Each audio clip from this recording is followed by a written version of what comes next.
Hello everyone, it was 26th of April। আমার এক দিদির বার্থডে ছিল। ও তো সকাল সকালই বার্থডে ইনভিটেশন ফোনেই করে দিয়েছিল আমাকে। বেসিক্যালি বোন আর আমিই গিয়েছিলাম।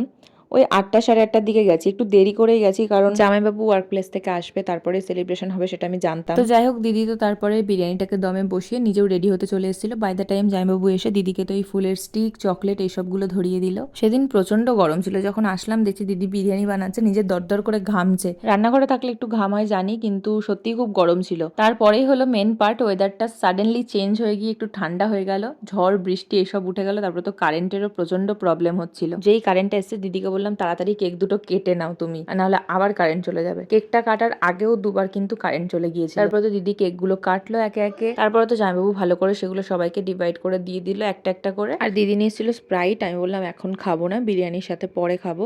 তো স্প্রাইটটা আমি পরে খেয়েছি। আর তার মাঝখানে চলে এসেছিল চিকেন পকোড়া। গরম গরম বাড়ির তৈরি চিকেন পকোড়া, বাইরের ঠান্ডা ওয়েদার, মানে আলাদাই একটা কম্বিনেশন। তো আমরা একটু মজা করছিলাম। এই মজাটা অ্যাকচুয়ালি সন্ধ্যাবেলা করলে বেশি ভালো হতো, একটু বেশিক্ষণ আমরা মজা করতে পারতাম। রাতও বাড়ছিল, ডিনারও করতে হবে, যার জন্য আমরা কারেন্টের আর অপেক্ষা করলাম না। কারেন্ট তখনও আসেনি। সো আমরা সেই অবস্থাতেই চার্জার লাইটের ভরসাতেই খেতে শুরু করে দিই।